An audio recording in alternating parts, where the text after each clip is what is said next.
दोस्तों, कैसे हैं आप? आज मैं आपको लिए चलता हूँ कक्षा 5 में, जहाँ पर परिवेश अध्ययन का पाठ नंबर 11 पढ़ाया जा रहा है। दोस्तों, इस पाठ में बहुत सारे जीव जंतुओं और मनुष्य की सुनने, बोलने, सूंघने, खाने व सोने आदि क्रियाओं की परस्पर तुलना की जाएगी। तो चलो मेरे साथ कक्षा 5 में। चींटी बड़ी सयानी है, हर पल चलती रहती है, कुछ ना कुछ वह करती है, जो भी मिलता रास्ते में सब कुछ उठा ले जाती है। अरे बच्चों, ये आप क्या गा रहे हो? मैम, आज चिराग का जन्मदिन है और वह टॉफियां लाया था, परंतु उसमें से एक टॉफी नीचे गिर गई और उस पर चींटियां आ गई। तो हम चींटियों के लिए एक कविता गा रहे थे। जन्मदिन बहुत बहुत मुबारक हो चिराग। Thank you ma'am. बच्चों, आज मैं आपको जो पाठ पढ़ाने वाली हूँ उसमें चींटियों व अन्य बहुत से जंतुओं से संबंधित जानकारी आप प्राप्त करेंगे। तो तैयार हैं आप आज का अपना पाठ पढ़ने के लिए? Yes ma'am. शाबाश बच्चों, तो शुरू करते हैं अपना पाठ नंबर 11, जिसका नाम है देखो, सुनो और पहचानो। बच्चों, आप बहुत सारी जगह चींटियां देखते हैं और आप चित्र में देख सकते हैं कि चींटियां क्या क्या खाती हैं। क्या तुमने कभी सोचा है कि मरे हुए कीड़ों या अनाज के दानों को उठाकर चींटियां कहाँ ले जाती हैं? और यही नहीं, अगर आप ध्यान से देखोगे तो आपको एक कतार में चलती नजर आएंगी। है ना मजेदार बात? बच्चों, क्या आप बता सकते हो कि चींटियां ऐसा कैसे कर पाती हैं? मैं आपको बताती हूँ। चलते समय चींटियां अपने शरीर से एक पदार्थ छोड़ती हैं, जिसकी विशेष गंध होती है, और इसी पदार्थ को सूंघते हुए चींटियां एक दूसरे के पीछे पंक्ति में चलती हैं। समझे? शाबाश। एक और मजेदार बात सुनो। एक चींटी अपने वजन के लगभग 20 गुना वजन उठा सकती है ना? बड़ी रोचक बात। चलो, आपको एक प्रश्न देती हूं। यदि एक चींटी का वजन 5 ग्राम है तो वह लगभग कितना वजन उठा सकती है? क्या 100 ग्राम? सही जवाब। और सबने उत्तर भी निकाल लिया। शाबाश, आप बड़े होशियार बच्चे हो। एक और प्रश्न। अच्छा, ठीक है, बस एक और प्रश्न आप बताएं। मान लो तुम्हारा वजन कितना है, और यदि तुम चींटी होते तो कितना वजन उठा सकते? आह! क्या हुआ चिराग? मैम, मच्छर ने काट लिया। पता नहीं मुझे कैसे ढूंढ लेते हैं। चलो सीखते हैं इसी विषय को। कैसे ढूंढे मच्छर हमें? बच्चों, मच्छर अपने एंटीना अंग द्वारा हमारे पैरों के तलवों की गंध व शरीर के ताप से हमारी उपस्थिति का अनुमान लगाकर हम तक पहुंच जाते हैं। इसलिए बच्चों, आज से आप अपने आसपास के छोटे छोटे जीवों को भी ध्यानपूर्वक देखने की कोशिश करें। साथ ही अपनी कॉपी में उन कीटों के नाम लिखें जिनके सिर पर आपने एंटेना देखे हैं। इसी प्रकार बच्चों, एक अन्य जीव होता है जिसे देखकर कोई भी घबरा सकता है, और वह जीव है सांप। परंतु यदि आप सांप को टीवी या चित्र में देखें तो वह जीभ को बार बार बाहर निकालता है, और ऐसा वह सूंघने के लिए करता है। बच्चों, सांप के सामने वाले दांतों के पीछे 2 छिद्र होते हैं, जिससे वह वायु में उपस्थित गंध को आसानी से पहचान लेते हैं। मैम, मैं तो खाने की खुशबू को दूर से ही पहचान लेती हूँ। अरे वाह, बहुत खूब तमन्ना। बच्चों, आप सब चित्र में दिखाई गई वस्तुओं में से किसकी गंध को सूंघ कर पहचान सकती हो? इसका जवाब अपनी कॉपी में जरूर लिखना। साथ ही बच्चों, ऐसी कुछ और चीजों के नाम भी लिखना जिनको आप सूंघ कर पहचान सकते हो। अच्छा बच्चों, अब आप चित्र में देखकर बताएं कि किस जंतु की सूंघने की शक्ति तीव्र है। नंबर 1 चित्र में जो आपको नजर आ रहा है वह है कुत्ता, दूसरे में कौवा, तीसरे में मेंढक और चौथे में गाय। यानी इन चारों में से किस जंतु की सूंघने की शक्ति तीव्र है?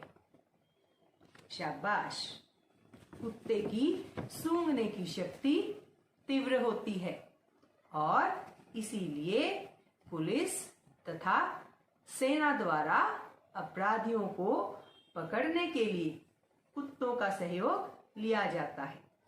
बच्चों, सूंघने की शक्ति के साथ कुत्ते की सुनने की क्षमता भी तीव्र होती है।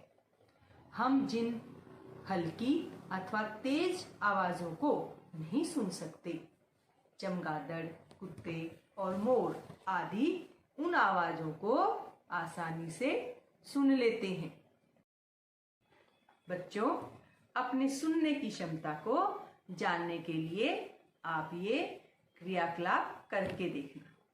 इसमें आप कान पर इस तरीके से एक कॉपी रखें और अपने साथी से कॉपी के दूसरी तरफ इस तरीके से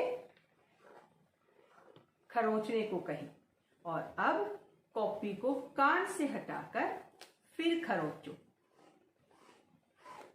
और बताओ कि आपको खरोंचने की आवाज कब तेज सुनाई दी और कब धीरे सुनाई दी। यानी जब कान के साथ कॉपी लगी थी तब जो आवाज थी वह तेज सुनाई दी।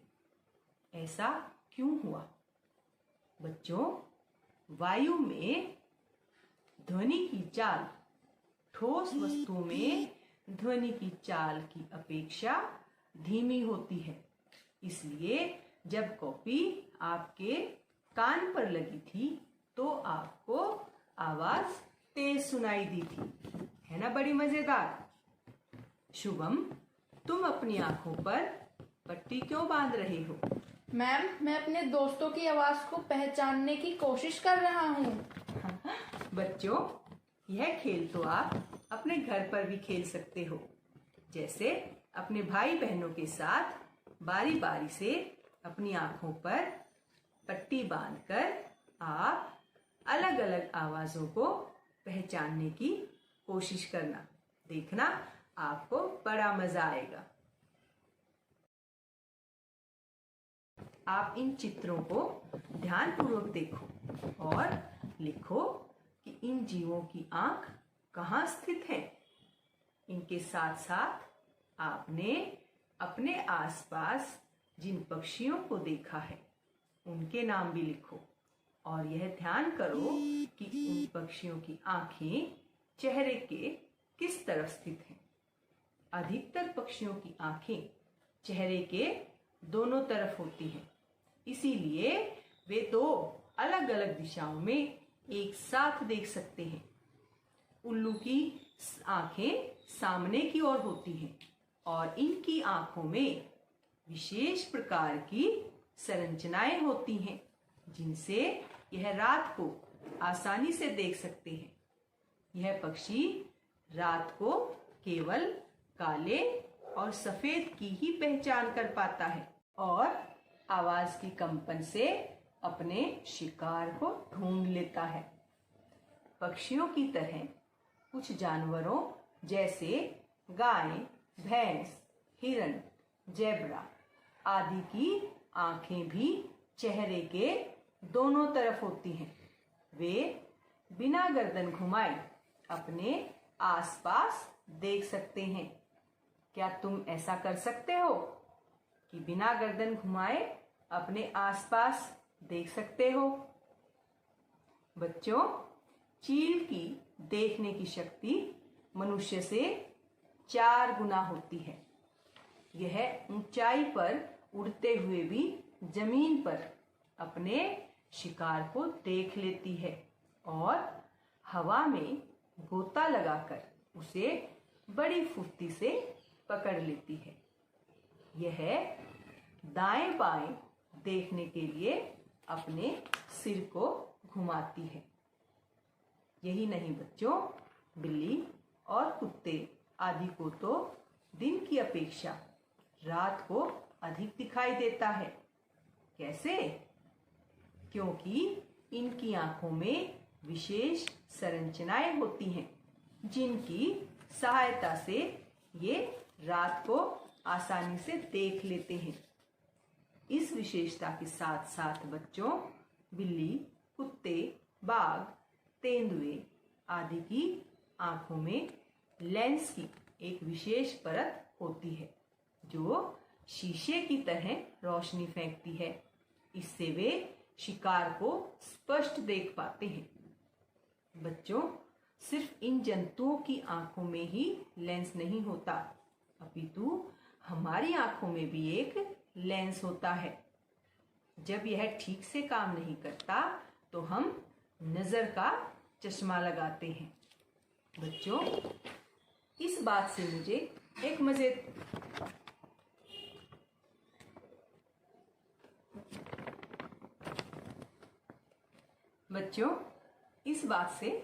मुझे एक मजेदार विचार आया। ये मजेदार विचार मैं आपको बताती हूँ।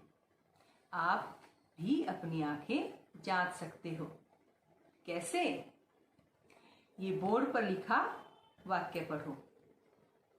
अरे, यहां से नहीं, बिल्कुल दीवार के पास खड़े होकर बोर्ड पर लिखे इस वाक्य को पढ़ो। क्या आपको स्पष्ट दिखाई दिया? नहीं? थोड़ा और आगे आकर के पढ़ो। अब ठीक है ना? अब अपने और बोर्ड के बीच इस दूरी को नापो और देखो कौन सबसे ज्यादा दूरी से साफ देख पाया और कौन सबसे कम। है ना मजेदार क्रियाकलाप? और इस क्रियाकलाप से आप अपने सभी दोस्तों और घर पर भाई बहनों की आंखों की जांच भी कर सकते हो।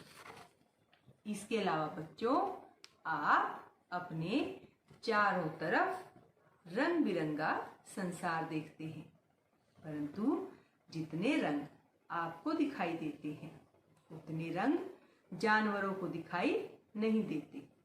देखो, इन जानवरों को एक ही चित्र कैसा कैसा दिखाई देता है। मनुष्य को अलग रंग का, सांप को अलग रंग, कुत्ते को जो चित्र दिख रहा है उसमें अलग रंग दिख रहा है और पक्षी को अलग। यानी मनुष्य को जो रंग दिखाई देता है वह बाकियों को वैसा दिखाई नहीं देता। बच्चों, सभी जीवों के पास कोई ना कोई विलक्षण खूबी अवश्य होती है। जैसे जब कभी मच्छर आपके हाथ पर बैठता है और आप उसे उड़ाने के लिए हाथ बढ़ाते हैं या मारने के लिए हाथ बढ़ाते हैं तो वह तुरंत उड़ जाता है। अब आप सोचेंगे कि मच्छर को कैसे पता चला कि आप उसे मारने के लिए हाथ बढ़ा रहे हैं? है ना सोचने का विषय। बच्चों, मक्खी, मच्छर इन्हीं की तरह अनेक कीटों की आंखें छोटे छोटे भागों में बटी होती हैं। हर भाग एक आंख की तरह काम करता है और इस प्रकार की आंखों को हम संयुक्त आंखें कहते हैं। इनसे वे चारों ओर की वस्तुओं को देख पाते हैं। कुछ कीट जैसे मच्छर, कॉकरोच, झिंगूर आदि के सिर पर कंपन को महसूस करने के लिए एंटेना होते हैं। जैसे ही हम कीट को मारने के लिए हाथ या अन्य चीज बढ़ाते हैं, वे वायु दाब को महसूस कर लेते हैं और उड़ जाते हैं। अच्छा बच्चों, यदि तुम्हारी आंखें मच्छर जैसी होती तो तुम्हें उनसे क्या फायदा और क्या नुकसान होता? सोचो, है ना इंटरेस्टिंग सोचने के लिए कि अगर आपकी आंखें मच्छर जैसी हों तो आप क्या क्या सोच सकते हो, आपको क्या फायदे होंगे और क्या नुकसान। बच्चों, अब यह चित्र देखो, पहचानते हो यह कौन है? शाबाश, गिरगिट। आपको गिरगिट की आंखें देखकर ऐसा लग रहा होगा कि ये बंद हैं और गिरगिट सो रहा है, परंतु जैसे ही आप इसके पास जाते हैं, यह तुरंत अपना रंग बदल लेता है। क्यों? क्योंकि गिरगिट की पलकें आधी बंद रहती हैं और प्रत्येक आंख चारों ओर घूम सकती है ना कमाल की बात? जितने विभिन्न विभिन्न जीव, उतने उनकी कमाल कमाल की बातें। बच्चों, एक और कमाल की बात मैं आपको बताती हूँ। गर्मियों में हमें खूब छिपकलियां देखने को मिलती हैं, परंतु क्या आपने सोचा कि ये छिपकलियां सर्दियों में कहाँ चली जाती हैं? तब तो दिखाई नहीं देती। केवल छिपकली ही नहीं बच्चों, बहुत से जीव जंतु जैसे सांप, मेंढक सर्दियों में किसी जगह पर छुप जाते हैं ताकि वे स्वयं को सर्दी से बचा सकें। बच्चों, ये जीव तो काफी लंबे समय तक सोते हैं, परंतु आप कितने समय तक सोते हैं? इसका पता लगाने के लिए आप अपनी सोने और जागने की घड़ी बनाएं, जैसे आपको चित्र में दिखाई दे रही है। अपने सोने और जागने की समय अवधि को इस घड़ी में गहरे रंग से दर्शाएं। साथ ही चित्र में दिखाई दे रहे जानवरों की घड़ियों में भी उनकी सोने की अवधि को रंग से भरें। ये बड़ा मजेदार क्रियाकलाप है। आपको सभी जानवरों के विषय में पता चल जाएगा कि वो कितने समय तक सोते हैं। साथ ही अपने लिए जब आप घड़ी बनाएंगे तो आप जान पाएंगे कि आप कितने समय सोते हैं और कितने समय जागते हैं। ये तो बड़ी मजेदार चीज है ना?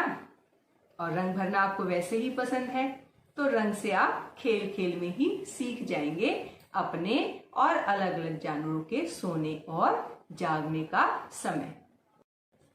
अब बच्चों, प्रश्न आता है कि ये जंतु जो पूरी सर्दियों तक छुपे रहते हैं, या हम कहें कि वो सो जाते हैं इतने समय के लिए, तो अपने भोजन के लिए फिर वो क्या करते हैं? अगर वो भोजन नहीं करते तो जिंदा कैसे रहते हैं? तो बच्चों, जैसे आप सोने से पहले पर्याप्त भोजन कर लेते हो, ठीक वैसे ही ये सभी जंतु जिस मौसम में जागते हैं, उस समय वे इतना खा लेते हैं कि प्रतिकूल मौसम में इनके जिंदा रहने के लिए वह पर्याप्त होता है। बच्चों, अब मैं आपको मिलवाना चाहूंगी हमारे देश के राष्ट्रीय जानवर। कौन है? बाघ। और इन्हीं से मैं आपको आज मिलवाना चाहती हूँ, जो हमारे जंगलों की शान है, और हो भी क्यों ना, ये है ही इतना शक्तिशाली। इसकी शक्ति की बहुत सारे कारण हैं। बच्चों, इसकी खूबियां आपको बताती तो आप भी इसकी विशेषताओं को जान जाएंगे। इसलिए इसकी सबसे पहली खूबी वह यह है कि किसी भी आवाज को सुनने के लिए बाघ अपने कान अलग अलग दिशाओं में आसानी से घुमा लेता है। ये तो बड़ी कमाल की बात है कि अपने कानों को वो बाघ अलग अलग दिशाओं में घुमा सकता है। और नंबर 2 जो इसकी खूबी है बच्चों, जिससे हम डर जाते हैं, वो है इसकी दहाड़ की आवाज। इसकी दहाड़ को लगभग 2 से 3 किलोमीटर तक सुन सकते हैं। इसकी लंबी मूंछें रास्ता खोजने और शिकार को ढूंढने में मदद करती है। यानी इसकी मूंछें भी उसकी सहायता करती हैं, तभी ये इतना शक्तिशाली है। इसकी सूंघने की शक्ति भी बहुत तेज होती है और यह अन्य जीव जंतुओं को उनकी उपस्थिति के लिए कैसे जानता है? उनकी गंध से। और अगर कहीं आसपास दूसरा बाघ मौजूद है तो यह उसको भी जान लेता है। कैसे? उसके मल मूत्र की गंध से। यानी इसकी सूंघने की शक्ति तो बड़ी तीव्र है कि दूसरे जीव जंतुओं को उनकी गंध से और दूसरे बाघ को उसके मल मूत्र की गंध से पहचान लेता है। ये तो बड़ी कमाल की शक्ति है। साथ ही बच्चों, इसकी आंखें बहुत दूर तक देख सकती हैं और रात में भी चमकती हैं। जैसे आपने बिल्ली की आंखों को चमकते हुए देखा होगा। यह रात को अंधेरे में अपने शिकार को बड़ी आसानी से देख लेता है। आंख, नाक और कानों की खूबियों के अलावा बच्चों, बाघ के दांत बहुत पैने और मजबूत होते हैं। इनका इसे बड़ा फायदा होता है। कैसे? इन्हीं दांतों की वजह से यह अपने शिकार को आसानी से पकड़ लेता है। और बच्चों, इसका रंग तो आपको पता ही है कितना सुंदर होता है। और उस रंग पर यानी भूरे रंग पर धारियां होने के कारण यह आसानी से अपने आप को मिट्टी, घास फूस या चट्टानों में छुपा लेता है। यानी इसका रंग और इसकी धारियां भी इसकी खूबी हैं। बच्चों, इतनी खूबियां इस शक्तिशाली बाघ के लिए बड़ी समस्या बन गई। इसकी सुंदरता, इसका पैने दांत या इसके नाखून, इन सब के लिए मनुष्य इनका शिकार करने लग गए और इनका इतना शिकार हुआ कि आज इन पर बहुत भारी खतरा मंडरा रहा है, क्योंकि इनके अत्यधिक शिकार के कारण इनकी संख्या बहुत कम हो रही है। अब जरूरत है इन्हें बचाने की। बच्चों, बाघों को बचाने और इनकी संख्या को बढ़ाने के लिए हमारी सरकार कई योजनाएं चला रही है, जैसे प्रोजेक्ट टाइगर योजना। ही इनके संरक्षण के लिए नेशनल पार्क और अभयारण्य बनाए गए। आप सोचेंगे बच्चों कि अभयारण्य क्या होते हैं? तो बच्चों, अभयारण्य जीव जंतुओं के रहने का एक सुरक्षित स्थान होता है, जहां पर इनको शिकारियों से बचाया जाता है और इनकी संख्या को बढ़ाने के लिए इनको उपयुक्त वातावरण मुहैया कराया जाता है। बच्चों, बाघ के अलावा अन्य जानवरों के लिए भी मनुष्य खतरा बन रहा है। बच्चों, वन्य जीव सुरक्षा अधिनियम 1972 भारतीय संसद द्वारा पारित अधिनियम है। यह जंगली पेड़ पौधों तथा जीव जंतुओं की सुरक्षा से संबंधित है। बच्चों, यहाँ मैं आपको कुछ चित्र दिखा रही हूँ। आप प्रत्येक चित्र में दिखाए गए जीव जंतु का नाम लिखें। साथ ही जंतु के उस अंग का भी नाम लिखें जिसके लिए प्रायः उसका शिकार किया जाता है। बच्चों, क्या तुम जानते हो हाथी को उसके दांतों, गैंडे को सींग, शेर, मगरमच्छ और सांप को उनकी खाल के लिए मार दिया जाता है। कस्तूरी हिरण को थोड़ी सी खुशबू के लिए मारा जाता है और जानवरों को मारने वाले लोगों को शिकारी कहते हैं। बच्चों, हमारे देश में इन सभी जानवरों जैसे बाघ या गैंडे, इनकी संख्या इतनी कम हो गई है कि इनके ऊपर लुप्त हो जाने का खतरा है और इसीलिए हमारे देश की सरकार ने इनको बचाने के लिए अधिनियम बनाए हैं। साथ ही बहुत से जंगलों को सुरक्षा भी दे रही है। बच्चों, हम सब का भी यह फर्ज है कि हम अपने लालच को त्याग कर इन जंतुओं को भी जीने का अधिकार दें। बच्चों, जो पाठ हमने अभी पढ़ा उसके लिए अब हम कुछ प्रश्नों के उत्तर देंगे। पहला प्रश्न है, चींटी अपने वजन से लगभग कितने गुना वजन उठा सकती है?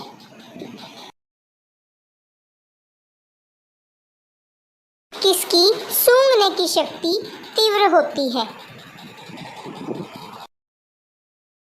अगला प्रश्न है बच्चों कि मच्छर की आंखें किस प्रकार की होती हैं? बाघों की संख्या बढ़ाने के लिए सरकार द्वारा चलाई जा रही योजना का क्या नाम है?